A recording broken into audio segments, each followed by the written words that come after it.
Yes, guys, and welcome from me. This is Championship Manager 0102. Time for a preview save for Garry Johnston. Now, this is interesting because ages ago, I remember Garry Johnston doing a Dusseldorf save, and I remember following it. Not quite as intense as I do a lot of games nowadays, but this was really, really good. And I know it was one of those saves he really enjoyed. So I know I've been communicating with him a bit recently. And he said he was going to start one, and then he sent it to me. Incidentally, if anyone out there on YouTube have any interest in a Championship Manager 0102 community on WhatsApp, let me know. Me and Garry, Garry kicked one off last week. I think communities, they're getting more and more popular, aren't they? If it appeals. It don't appeal to everybody, to be honest with you. But anyway, so let's crack on. I've not fired this up yet, so I don't know what to expect. I know he has sent me the end of Season 2. This is the end of Season 1, so I've not even fired them up, so I don't know what to expect. The only thing I know about Garry is that he doesn't have the contract protection, hence why it says that right there. So, Dusseldorf, here we go then. And this is, right, okay. Okay, so the German regional division, what is that, the third tier? Yeah, it's the third tier, so he's won the championship. Oh, look at that, he didn't just win it, did he? He fucking tore it apart. Absolutely tore it apart. That is one hell of a record. Let me look at his tactics. Hell yeah. Right, nice. Did a good job there, did a really good job. Direct. Right. It's very, very interesting. Okay, good stuff. Let's have a look at his... Oh, fucking hell, he's been busy in the old transfer market, hasn't he? Okay, now, the thing with Garry, he will analyse different things. He won't go for... He'll buy some players that he goes on a regular basis. We've had this conversation, and I think, you know, there is a big emphasis about everyone's each their own, how they play it. And Garry does invest a lot of time to unearth gems. Let's have a look now. I mean, look at that. What a fucking player. And, you know, what was he? 24 grand. Javen. Look at that. What, he's a good old player, isn't he? Dinky little player. 805. 21 goals in 8 starts.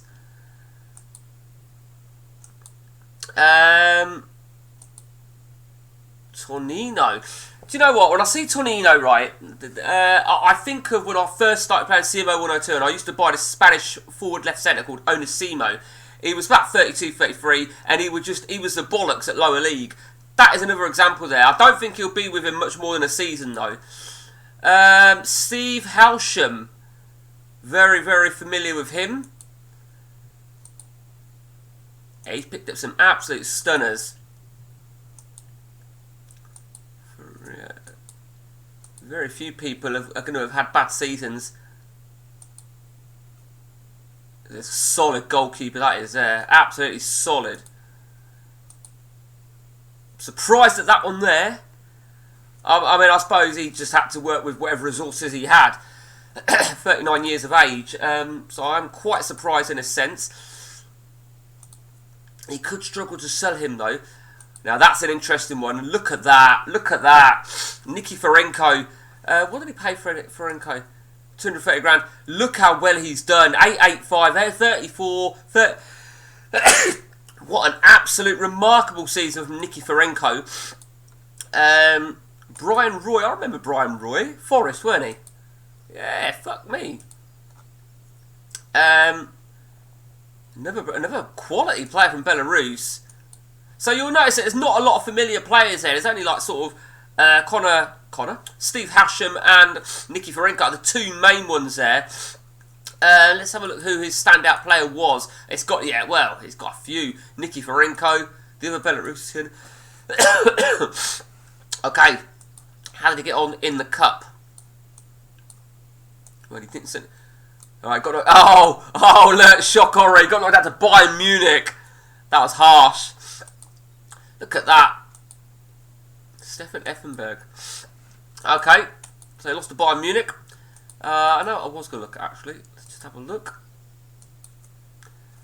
Right, so Lama was that the 39-year-old goalkeeper. I don't think he'd be too fussed about that. So who we got then? Christian Fedor. 1.5 minimum release clause. Nikiforenko's got one. 1.2. That's a bit shit. I suppose it's the only way you could get the deal done, I would imagine. 2.5. I mean, 2.5 is okay because if the offer comes in, it's 2.5 to work with. £3 million. Okay, well that's not okay. So a little bit of a worry in that respect. Let's just have a look at his money situation. Oh, I see. Right. Okay. That being said, though, he's gonna have the season tickets and stuff, and he's got a hell of a stadium. Now, I think it could be something like. Do you remember in Scotland, Queen of the South or Queen's Park, whoever it is, whose home ground is Hampden Park, and so it's a national stadium, and because they only fill in like a few hundred per league game, they lose money. I think it's going to be a similar sort of situation it would have been this season. Okay, so absolute splendid first season for Garry. I think it is a concern about some of those key players that have got release clauses. The money is also a huge worry. So look at his shortlist. In fact, no. Do you know what? Let's just have a look at any future players. Yeah, he's got some coming. So Sebastian Bonig from Bayern Munich. Okay. Nico Eggers. Not the greatest, but he's probably mind you, they are only cheap players. To be fair, Bitzer.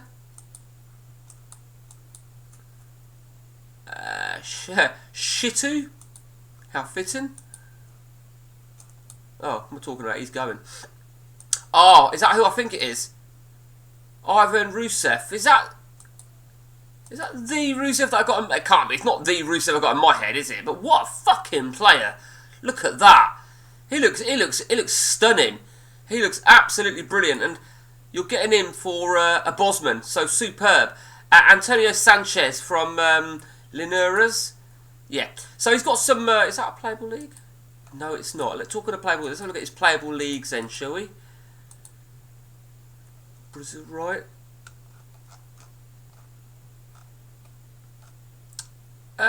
Surprised you didn't put France up there. I think France should be an open league from a player's perspective, but nevertheless, yeah, looks really solid, Garry. And I think you know, I know you've sent me that other part. I did try to download it; it wouldn't let me. I think I need to request access. Looks really good indeed. Looking forward to this next part. I know I was going to look at the rest of your shortlist, weren't I? See if there's anyone of interest. Oh yeah, some familiar players there. Okay. Oh, you got him on loan. Oh, I wasn't paying attention to that. Okay. Okay. Oh, see, he hasn't got them as interested, has he? Of course he hasn't. Oh, see, only 3. Oh, right, okay. Let's just, yeah. So only 3 players interested. One of them he's got on loan anyway. He could be quite decent. Very versatile player. I like him as well. You know, let's just have a look. Now, I'm going to be really honest about something, right? Because this is just my view, and it is only my view, and I don't mean any offence by it. One of my things that I'm against, and I know Garry is for it, and it is CM Scout. Now, CM Scout is a third-party program that you can do to look for players, and I get why Garry uses it. I think he said AI use it so to make it a level play, and I get that. In my opinion, AI don't use it as intense as a human would. And the problem with having it or using it is it makes scouts within the game completely obsolete. That's what caught my attention actually, because he's got no scouts there. It's a tricky one because, yeah, alright, the AI may buy this random fucking Brazilian and then he ends up turning into a worldie because he's got a PA of 200. But it just, in terms of within the game, for me, and it is only for me, you know, everyone has a different opinion on it. John Neal and Tom Holland over on the forums, they're in favour of CM Scout. I think they're also in favour of Whitbob. They're big fans of CM Scout. There are various other things. I'm not because I think it makes, it's a bit like, right, there was a feature on one of the Nick's Patcher, one of the old ones, where it's load all players, and it would load basically every player in your player search. It wouldn't just be the famous ones, as it says there. And again, that would make that obsolete. You know. But personally, right, if you're going to use CM Scout, you may as well have that Nick's Patcher thing. The only difference is you won't see the CA and PA. You know, there's got to be an element of buying a player and taking a punt, thinking, you know, he could be decent, he looks decent, but he's flopped, and I've got rid of him. You know, if someone's got a PA of 200, he's going to probably turn into a quality player. I mean, it is each to their own how they play. That's just my view. Anyway, that aside. Now, Gary, when you go through CM Scout, or... see, that's an interesting player. When you go through CM Scout, are you going through PA... are you going through attributes, or what? What are you determined to? What are you looking for? And I'm asking that out of interest, really, because those Bulgarian players were superb. They really were. That goalie, I like that goalie as well. Although that goalie, I do like him, but then I look at this last, the injury prone 15. Oh, I see he's at Dortmund. Oh, I see. Did he? Let me have a look at him a minute. Right, okay. Oh, he's had a game. Right. Yeah, he's had a fair few games, hasn't he, this season? 33 games. Fuck me. For someone they only brought on a free transfer, he's had 15 games. Right. It is interesting. It is very, very interesting. But Garry is off and running with... with his Dusseldorf save, and I wish him all the luck in the world. And we now will await the next instalment, and that's it from me, guys. Until next time, until we see the next part or the next video, take it easy.